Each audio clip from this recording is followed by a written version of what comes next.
नमस्कार दोस्तों, साथियों, मैं आपको बताना चाहता हूं कि इस वक्त बहुत बड़ा स्कैम जो इलेक्टोरल बॉन्ड को लेकर हुआ है, उस पर आप देखिए कि मीडिया का एक वर्ग बिल्कुल चुप्पी साधे हुए है। मीडिया ने इलेक्टोरल बॉन्ड पर तो कुछ भी नहीं कहा, लेकिन जैसे ही केजरीवाल जी गिरफ्तार हुए, चारों तरफ टीवी में हाहाकार मच गया।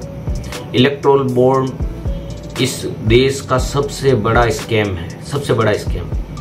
मैं सामान्य आम जनता को बताना चाहता हूँ इलेक्टोरल बॉन्ड के बारे में। इसमें क्या किया गया है कि आप हमें चंदा दो, हम आपको धंधा देंगे। मोदी जी ने, भाजपा ने ये किया है। उद्योगपतियों पे, मतलब जो बड़ी बड़ी कंपनियां हैं, उनके ऊपर या तो ईडी सीबीआई की जांच करवाई गई।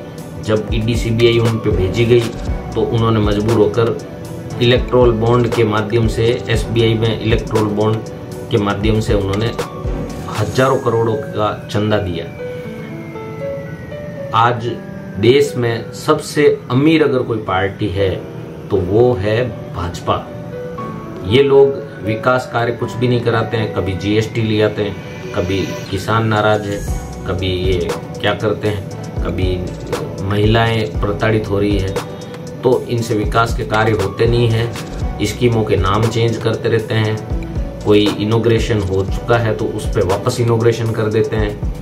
विकास का कार्य ये लोग नहीं करते हैं। और बड़ा स्कैम, एक स्कैम जो पीएम केयर फंड है, उसके बारे में भी कुछ बातें आने वाले समय में हो सकता है कि खुले हैं, तो आप सब लोग देखेंगे। और मैं ये समझता हूँ कि ये जो लोकसभा का चुनाव है, ये लोकतंत्र बचाने का चुनाव है, और हम सबको बहुत ही बुद्धि से विचार करके और इस चुनाव को जो है वो ध्यान में रखना चाहिए।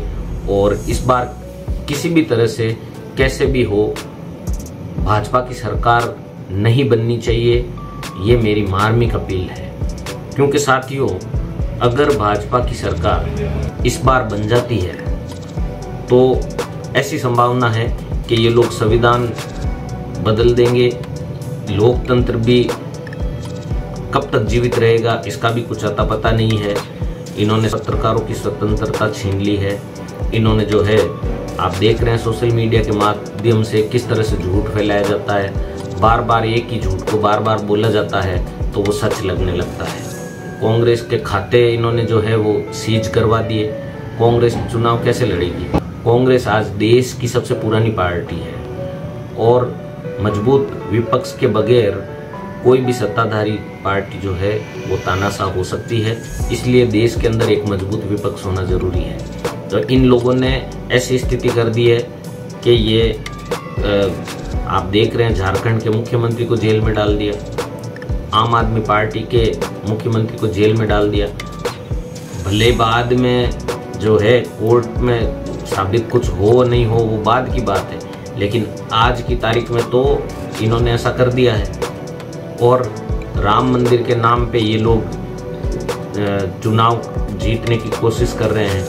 राम किसके आराध्य नहीं है? राम सबके आराध्य हैं। राम के नाम पर ये वोट मांगते हैं। कई सालों से ये जो है जनता को मूर्ख बनाने का प्रयास करते हैं, और हम लोग इनकी बातों में आ जाते हैं। मेरा तो आपसे यही कहना है कि ये चुनाव 2024 का चुनाव जो है, भाजपा न जीते, ये विशेष आप ध्यान रखें। भले आप बाद में, आप अगले टर्म में अगर आप चाहे तो, अगर जो भी पार्टी 2024 में जीतती है भाजपा के अलावा, इंडिया गठबंधन जीतता है और इंडिया गठबंधन से कोई भी प्रधानमंत्री बनता है, कोई भी सरकार बनती है, अगर वो 5 साल में ढंग से काम ना करे, अगर विकास के कार्य ना करे, जनता के कल्याण के कार्य ना करे, तो आपके पास 5 साल बाद में वापस मौका है, आप हटा दीजिएगा उनको।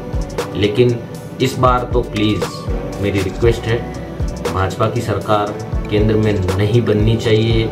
इसका विशेष ध्यान रखें, विशेष ध्यान रखें, विशेष ध्यान रखें। आपने देखा होगा कि 70 सालों में कभी भी है जो सरकार को खरीद कर, विधायकों को खरीद कर है जो राज्यों में सरकारें नहीं गिराई गई। ये भाजपा ने ऐसी शुरुआत की। जो मध्य प्रदेश हो, चाहे महाराष्ट्र हो, चाहे अन्य राज्य हो, इन्होंने जो हॉर्स ट्रेडिंग कर करके सरकारों को, चुनी हुई सरकारों को, लोकतंत्र में चुनी हुई सरकारों को इन्होंने गिराने का काम किया है, जो कि बेहद ही शर्मनाक है।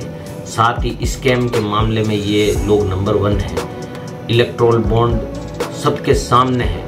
सुप्रीम कोर्ट की फटकार लगने के बाद में SBI ने जो है इलेक्ट्रोल बॉन्ड की सारी जानकारी है जो चुनाव आयोग को सौंपी और फिर चुनाव आयोग ने जो है उसे सार्वजनिक किया।